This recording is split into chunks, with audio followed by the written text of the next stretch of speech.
My name is Sarah Carter, and 2 years ago I collapsed on a graduation stage in Anchorage, Alaska. I was 22 years old. As the paramedics loaded me onto a stretcher, the university officials kept dialing my parents' emergency contact numbers. Every single call went straight to voicemail. 3 days later, I woke up in the intensive care unit, hooked up to a ventilator. The first thing I saw was not my mother holding my hand. It was an Instagram photo my older sister had just posted. My mother, my father, and my sister clinking margaritas with the caption, "Family trip to Miami Beach, no stress, no drama."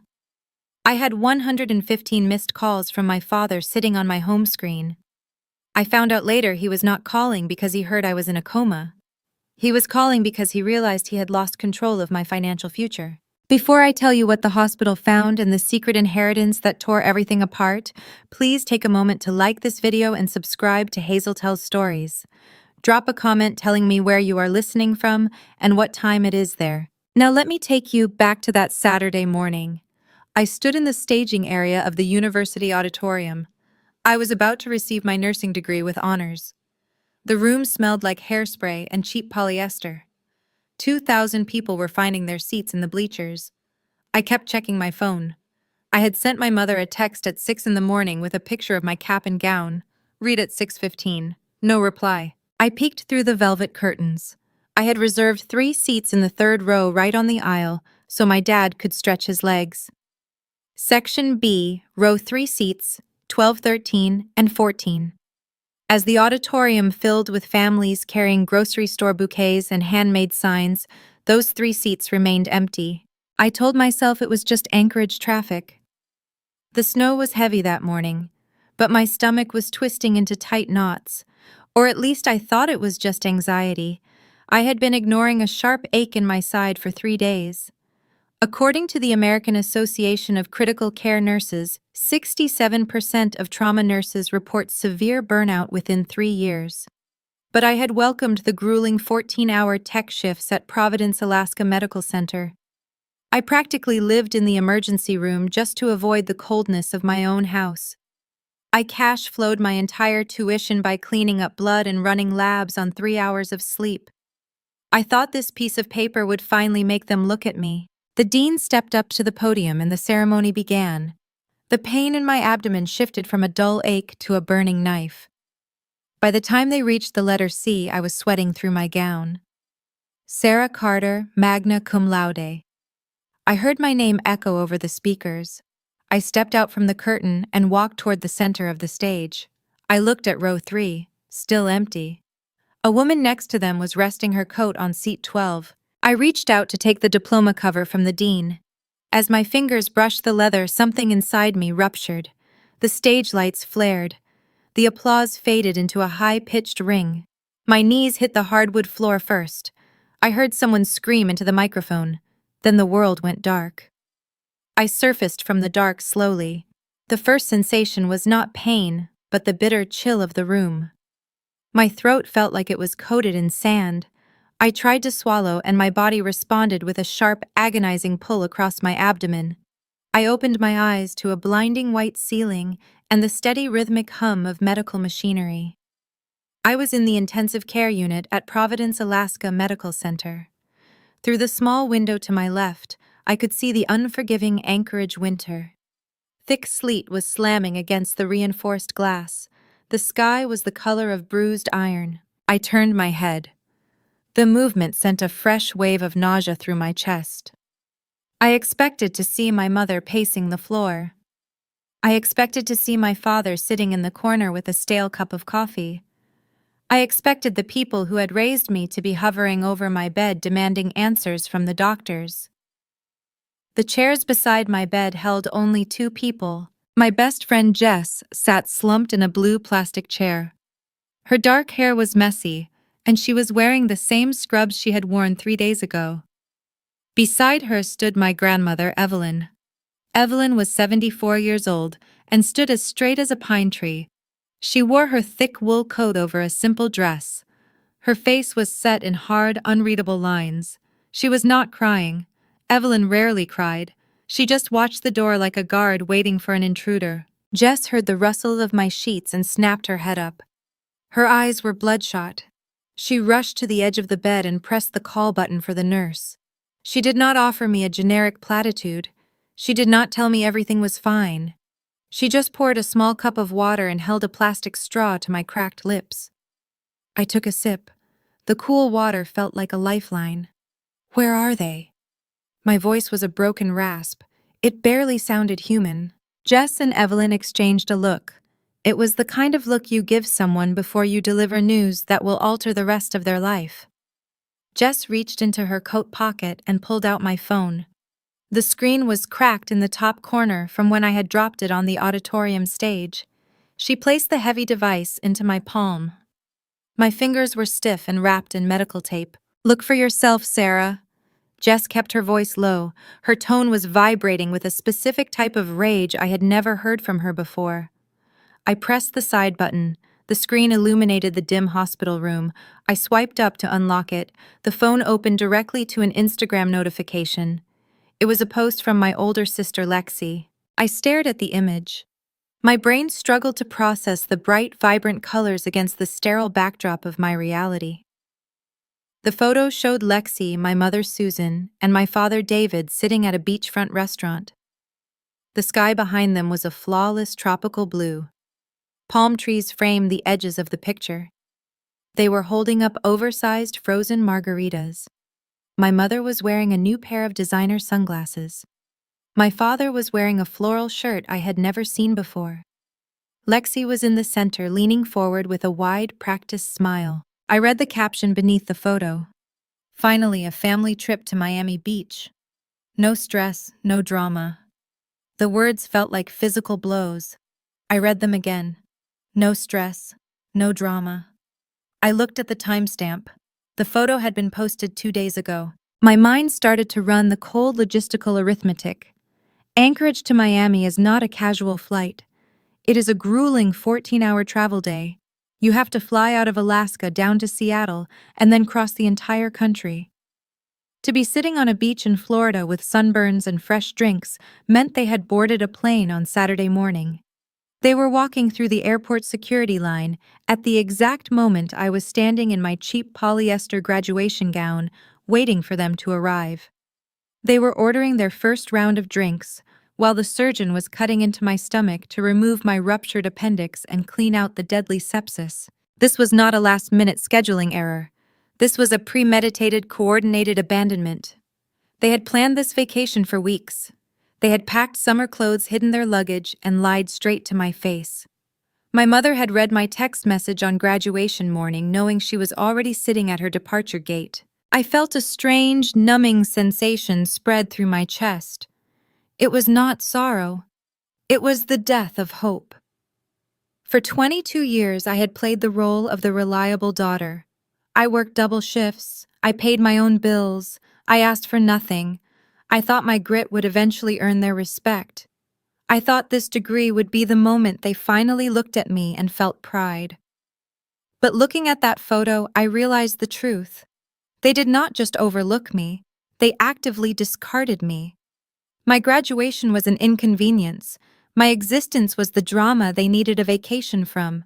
I closed the Instagram application. The home screen appeared and my breath caught in my throat. A red notification bubble hovered over my phone icon. 115 missed calls. I tapped the icon. The call log scrolled endlessly. Dad, Dad, Dad, Dad. The timestamps told a bizarre story.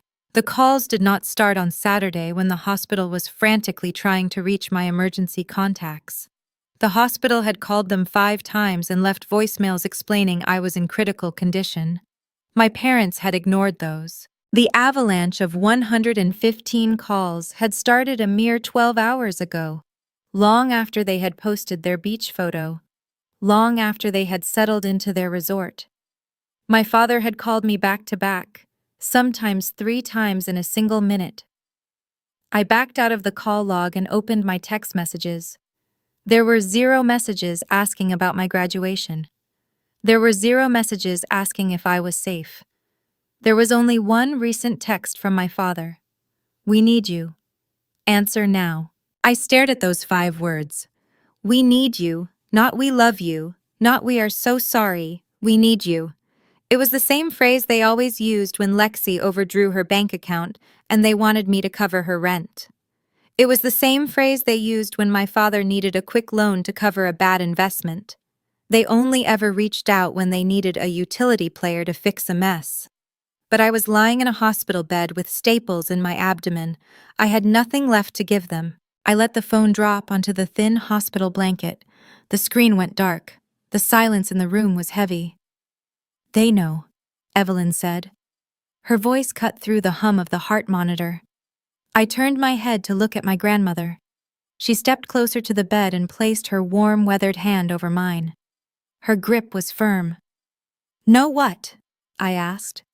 My voice was barely a whisper. Evelyn looked down at me. Her eyes were sharp and clear. "They did not call you 115 times because they listened to the voicemails from the surgical team, Sarah. They do not know you are in this hospital. They do not know you almost died on that stage. Then why are they calling?" Evelyn reached out and smoothed the hair back from my forehead. Her face hardened into a mask of grim satisfaction. "They are calling because a deadline passed. Your grandfather knew exactly what kind of people your parents were. He knew they would drain you dry to fund your sister's fantasies. He made a plan before he died, and he made me swear to keep it a secret until the exact right moment." I tried to sit up, but the pain forced me back down. "What plan?" "Your parents received a certified legal notice at their hotel in Miami 12 hours ago," Evelyn stated. The words landed like bricks in the quiet room. "The estate attorney informed your father that he has officially lost control. They are panicking because the golden goose just grew wings." I looked at the black screen of my phone. The 115 missed calls suddenly made perfect sense. They were not calling out of grief. They were calling out of sheer financial terror. To understand the panic radiating from those missed calls, you have to understand the cold arithmetic of my childhood. Financial terror sounds like an exaggeration until you realize how my family operated behind closed doors. People often use the term glass child to describe siblings who fade into the background while their parents focus entirely on a more demanding brother or sister. They think being a glass child just means being ignored. But the greatest danger of being a glass child is not invisibility. It is becoming the load-bearing pillar for a structurally unsound family. I was not just their reliable daughter. I was their invisible utility. I was the silent foundation they built their chaotic lives upon. Lexi was the fragile center of our universe. She demanded constant validation and endless resources. Whenever she conjured up a new dream, my parents scrambled to finance it regardless of the cost. When Lexi decided she wanted to be an entrepreneur, my parents did not ask for a business plan. They did not review her profit margins. They simply remortgaged their house to hand her a $60,000 loan. Lexi leased a premium storefront in downtown Anchorage. She painted the walls blush pink and stocked the shelves with imported silk scarves and overpriced artisanal candles. She just wanted the aesthetic of owning a boutique. I remember watching her unlock the front door on opening day while my mother beamed with pride. 6 months later, the blush pink walls were bare and the windows were papered over with brown butcher paper. Lexi got bored. She grew tired of managing inventory, arriving early to open the doors, and dealing with frustrated vendors. The business tanked. Debt collectors started calling the house line at all hours of the day. My parents absorbed the crushing financial blow without a single word of reprimand. My father drained his retirement savings to pay off her commercial lease. My mother rubbed Lex's back and told her the failure was a valuable learning experience. They shielded her from every consequence. While they subsidized her delusions, I was financing my own survival. I worked double shifts at the hospital. I picked up overtime whenever a senior nurse called in sick. I spent my nights cleaning up bodily fluids, restraining combative patients, and logging patient vitals. I saved every single paycheck. I built a fortress of financial security, one grueling hour at a time. That stark contrast brings me back to a very specific Tuesday evening in December 2024. I was standing at the Diamond Center transit stop waiting for the city bus. The Alaskan sleet was coming down in sideways sheets, driven by a bitter wind sweeping off the Chugach Mountains. The temperature was hovering near zero. My winter coat was thin, and my scrubs were soaked through from a chaotic trauma shift. I still smelled like iodine and medical-grade bleach. My hands were so numb I could barely operate my phone. I opened my banking application just to remind myself why I was enduring the misery. I needed to see the numbers to keep myself moving forward. The screen loaded and displayed my savings balance, $34,000. I stared at the green numbers. That money was not just currency. It was blood, sweat, and missed sleep. It was the tuition for my nursing degree. It was my ticket out of their house. As I stood shivering in the wind, a new email notification dropped down from the top of my phone screen. It was an alert from the Shared Family Credit Monitoring Service. My mother had linked my email to the account years ago and never bothered to remove it. The alert stated that Susan Carter had just co-signed a new auto loan. The principal amount was $45,000. I stood in the freezing sleet and read the details. Lexi had complained that her reliable sedan was getting too old and lacked the modern features her friends had. She wanted a brand new Audi. My mother signed the dealership paperwork without blinking an eye. I had $34,000 earned through bone-deep exhaustion. Lexi had a luxury vehicle handed to her simply because she asked. I did not confront them when I finally got home that night. I never confronted them. I knew the rules of our household. Whenever I achieved a milestone or demonstrated independence, my mother Susan made sure to put me in my place. She viewed my competence as an insult to Lex's fragility. I remember the afternoon I made the university dean's list. I walked into the kitchen holding the official letter. Susan was standing at the counter chopping vegetables for dinner. I placed the letter next to her cutting board. She glanced at the heavy cardstock and sighed deeply. She did not offer a congratulations.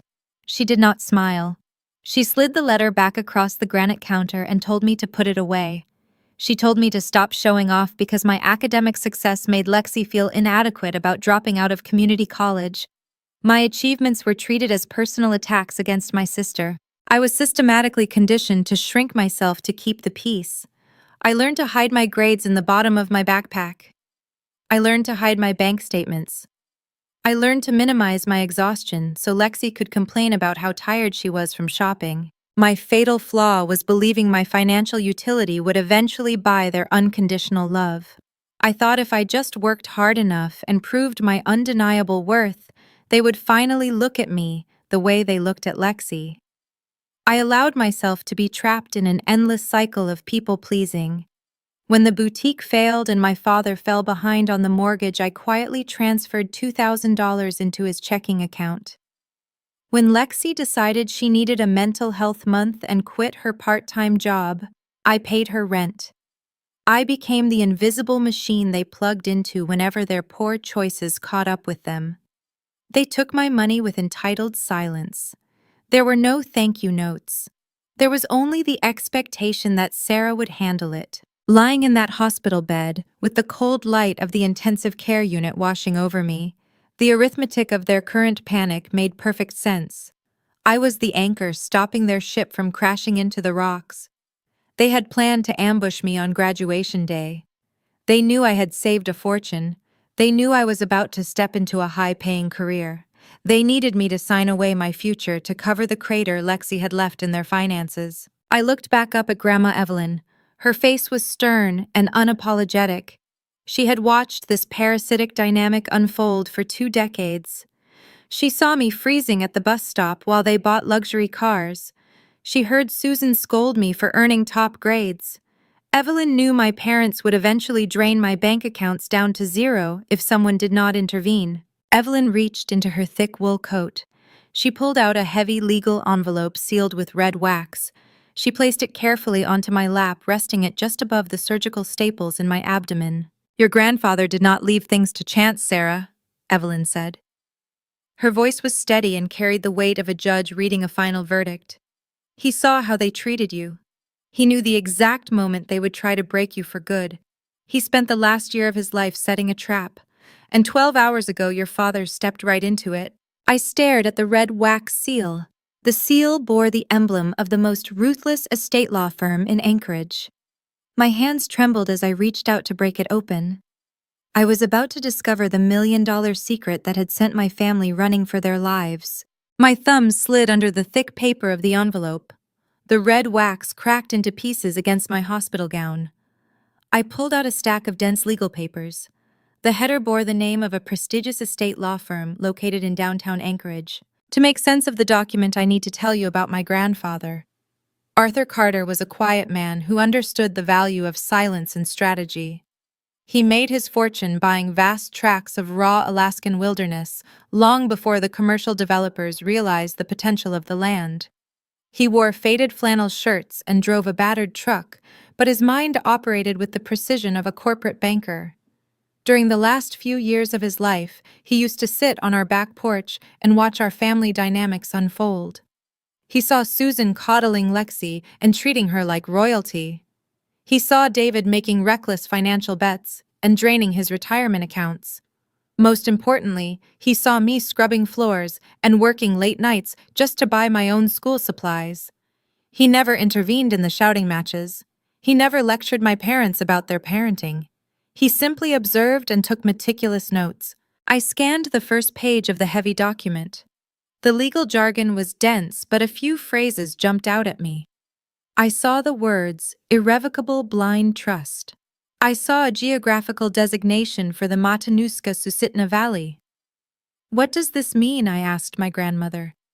My voice was raspy, but the sheer confusion gave it a sudden strength. Evelyn pointed a weathered finger to a specific paragraph near the bottom of the page. Read the asset description, she instructed. I forced my tired eyes to focus on the small black text. The document listed 400 acres of prime commercial timberland located in the heart of the Matanuska-Susitna Valley. It detailed ongoing sustainable logging leases and harvest rights. The estimated appraisal value attached to the bottom of the schedule was staggering. The land was worth nearly $1 million. My heart hammered against my ribs. The monitors beside my bed began to beep at a faster tempo. I looked at Evelyn and Jess in total disbelief. I do not own commercial timberland, I said. You do now, Evelyn replied calmly. And you always were going to. Evelyn pulled a chair closer to the edge of my bed and sat down. She explained the legal architecture my grandfather had secretly constructed before his heart failed 5 years ago. He knew my father was a sinking ship. He knew my parents treated me like a disposable asset. He wanted to give me a shield to protect my future, but he understood human nature. He knew if he handed me a fortune while I was a teenager, my parents would coerce me into signing it away to fund Lex's endless demands. So he utilized the Alaska Trust Act. He placed the Matanuska-Susitna Valley acreage into an ironclad legal structure. He named my father as the temporary custodian. This designation meant David could look at the asset on paper. He received annual statements showing the land appreciating in value. He could see the timber leases generating revenue into a locked holding account, but the blind trust restricted him from touching a single cent. He could not sell the land. He could not leverage it for a loan to save Lex's failing boutique. He could only watch the wealth grow behind a pane of bulletproof legal glass. There was only one trigger mechanism built into the trust. The entire estate would vest and transfer exclusively to me the exact moment I turned 22 years old. I did the mental math lying there in the hospital bed. My 22nd birthday was last Friday. It was the day before my graduation ceremony. It was the day before my appendix ruptured. Your father has been salivating over that land for 5 years, Evelyn said. Her tone was sharp and unforgiving. His debts are catching up to him. He owes money to private lenders for the boutique. He has a balloon payment due on the house. He needed that timberland to avoid total bankruptcy. I stared at the paperwork as the pieces of the puzzle began snapping into place with terrifying precision. They knew my birthday was the trigger. They knew I would inherit the land on Friday. That was their real plan for my graduation weekend. They were never going to celebrate my nursing degree. They had intended to take me to a quiet dinner. They planned to slide a quitclaim deed across the table next to my dessert. They were going to play on my lifelong desperation for their approval. They would have told me that handing over the land was the only way to save the family from ruin. They would have framed it as a test of my loyalty. And the saddest part was, they were right. If they had smiled at me and told me they were proud of me, I probably would have signed away my entire future right there in the restaurant just to keep their affection. But greed makes people arrogant. Susan and David felt so confident in my submissive nature, they decided they did not need to stick around Anchorage. They wanted to celebrate Lex's new engagement on a beach. They figured they could fly to Miami, drink margaritas, and handle the paperwork with me when they returned. They thought I was a predictable and obedient pawn who would wait patiently for their instructions. They miscalculated the efficiency of my grandfather's estate attorney. Evelyn tapped the legal folder resting on my lap. On Saturday morning, while you were putting on your graduation gown and they were ordering drinks by the ocean, the attorney executed the transfer. He sent a formal certified digital notice directly to your father's inbox. The notice informed David that the trust had officially vested. It stated that Sarah Carter was now the sole owner of the Matanuska-Susitna Valley acreage. And most importantly, it stripped David of all managerial oversight. He was locked out of the accounts. He was removed from the deed. The asset was gone. The 115 missed calls on my phone were not driven by concern. They were driven by pure, unadulterated financial terror. David was sitting in a tropical paradise, realizing his golden goose had just grown wings and flown the coop. He needed me to answer the phone immediately. He needed to manipulate me and secure a verbal agreement before I checked my own mail and realized I was sitting on $1 million empire. I felt a strange laugh bubbling up in my chest. It hurt my surgical incisions, but I could not stop it. I was lying in an intensive care unit surviving on intravenous antibiotics and ice chips. Meanwhile, the people who had abandoned me were hyperventilating in a luxury resort, realizing their financial lifeline was permanently severed. For the first time in my life, I held the power. I did not just have my nursing degree and my hard-earned savings. I owned a piece of the Alaskan frontier. I had tangible, undeniable leverage. I looked at Jess. She was grinning from ear to ear. "It is the ultimate karma," she said softly. "They ignored your graduation and it cost them $1 million. I touched the heavy paper of the deed. I felt a surge of unfamiliar strength. I was ready to ignore them forever. I was ready to let them drown in the debt they had created for Lexi. I assumed the battle was over. I assumed the silent treatment would be my final revenge. But the atmosphere in the room shifted. Evelyn did not share our relief. Her posture remained rigid. She looked away from the legal documents and stared at the heavy wooden door of my hospital room. "The missed calls stopped 3 hours ago, Sarah," Evelyn said. Her voice was stripped of any warmth. I checked the call log on my phone. She was right. The frantic back-to-back dialing had abruptly ceased at 2 in the afternoon. I figured they had just given up. I figured they were boarding a flight back to Anchorage to confront me in person. They did not give up. Evelyn continued. "Your father realized you were not answering your cell phone. So he called your landlord. Your landlord told him you never came home from the university. Then he called the university and found out you collapsed on stage." A cold shiver ran down my spine. My father knew I was in the hospital. "He knows you are in the intensive care unit," Evelyn said, stepping closer to my bed.